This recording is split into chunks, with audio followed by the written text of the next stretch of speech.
Chapter 12 talks about economic crimes. Economic crimes are a big category of crimes.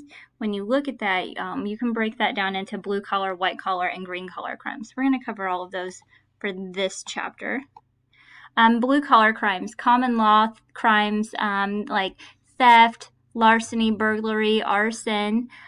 White collar crimes, these are business enterprise such as embezzlement, price fixing, bribery. When we talk about Ponzi schemes, insider trading. And then green collar crimes, these are violations of law designed to protect the environment. So when there are laws created to protect the rainforest or to protect wildlife, whenever you are violating those laws and doing so for financial gain, then you are looking at someone who has committed a green collar crime. And I didn't announce it at the beginning, but whenever we talk about economic crimes, all of these crimes, everything that we're going to be talking about today, these are crimes that are committed for monetary or financial gain. So, theft. Theft is the intentional taking, keeping, or using of another person's property without authorization. You may also see this as larceny or even larceny theft. It's the same meaning, just different words. You can have grand larceny for something that in many states may exceed like $500 or whatever the state statute has. But grand is just or grand theft, grand larceny, that just is a way to differentiate from petty crimes to larger scale crimes. So many people believe that white collar crimes or green collar crimes are new to society, but they're really not. They've been around for as long as businesses and money have been around. In 1907, there was a man named Edward Ross who defined these type of people as criminaloids, and what he meant by that was he was seeing that there were people who would use their good standing place in society, that they were a pillar of the community, to actually hide the criminal activity that they were participating in. He was saying there are people that pose as good people, but in fact they'll really do anything to gain personally by any means necessary, regardless of who they hurt. So white collar criminals have been around for a very long time.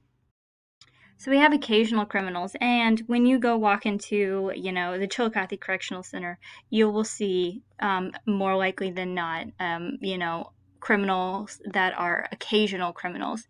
They're not career criminals. They may have fallen into what we call a situational inducement, meaning it was kind of an unplanned opportunity. However, they found themselves in a situation like peer pressure or financial issues that increased their likelihood to commit a crime. They're not necessarily professional criminals, meaning that's how they make their living.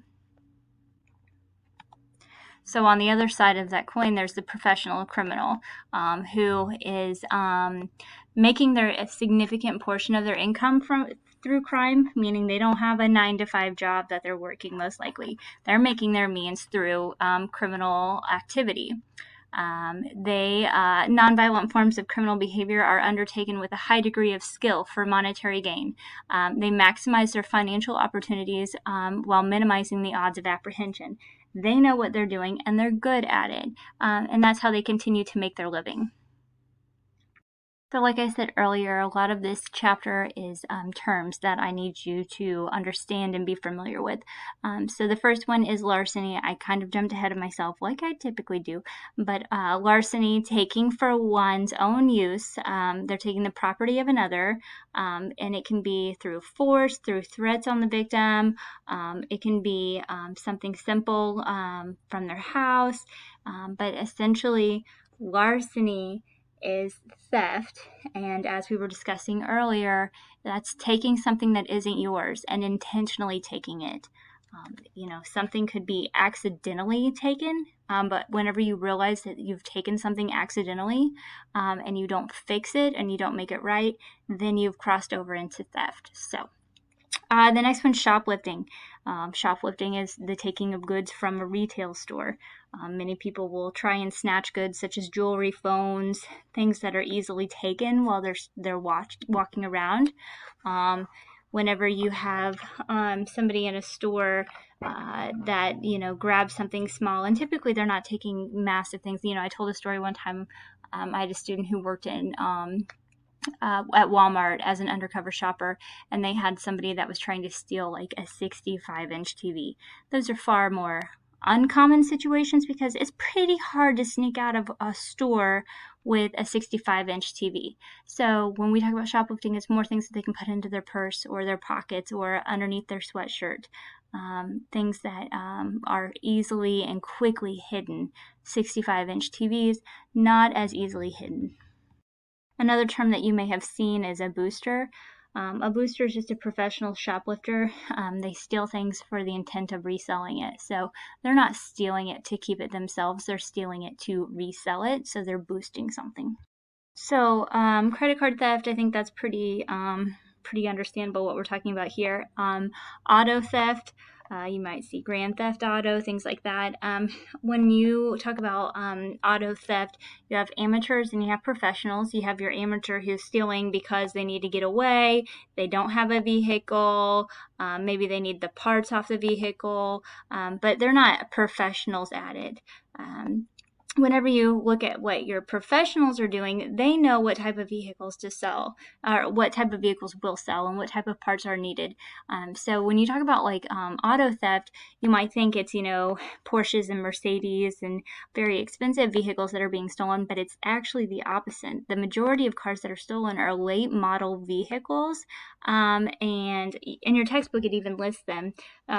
This textbook that we use is from 2019, so the most common was a 1996 Honda Accord. There's a Honda Civic, Ford pickups, Chevy pickups, and then a 2014 Toyota Camry. So these are not your very expensive vehicles that are being stolen, but your more common vehicles, because who needs more parts, and what parts are most popular? So bad checks, and Chillicothe, there were a lot of women who were in prison for writing bad checks. I think people don't realize that you can actually go to prison for doing that. Some people are very common, what we would call check floaters, meaning they write checks back and forth between banks and they just float them. They write a check from Bank A on a checking account at Bank A, and they deposit it at check B. In the meantime, they're spending that money, and then they got to go and they got to take money back from B and put it into A before that check clears. So what they're doing is they're just floating back and forth in between those. It eventually comes falling down very quickly, and you can, you know, find yourself in a really big hole for writing bad checks. Lastly, on this slide, receiving stolen property. The crime of receiving stolen goods is a type of larceny theft. If you receive something that you know was stolen, you have committed a crime. And you're what we would call a fence. You're a buyer or a seller of stolen merchandise, and you can be in serious trouble for that.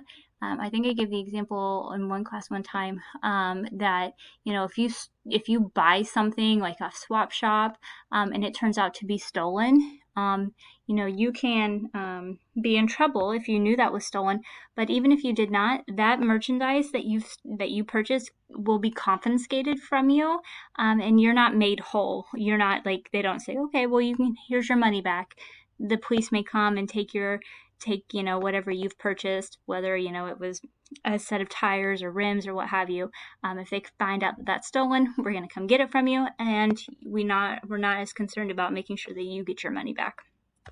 With burglary, what I want you to know here, this is more serious than larceny theft because it involves, by common law, involved a home. It's since been changed a little bit. It's really just any structure, but it is somebody who has gained entrance into that structure, and because of that, there are the element of the people. Somebody is in the house.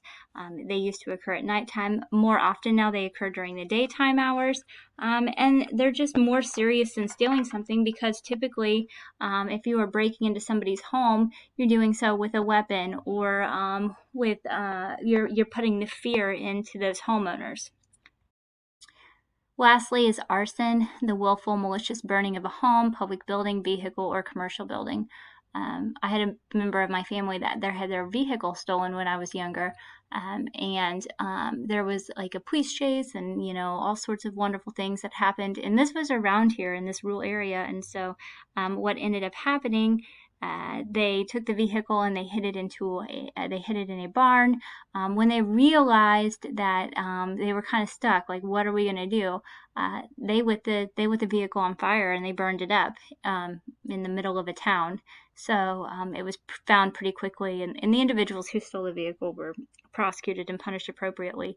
But what we're talking about with arson is just somebody who is intentionally setting fires to something, whether it be so that they can claim insurance or what have you, or they're just fire starters. We have people that are literally just fire starters and they want to burn stuff down.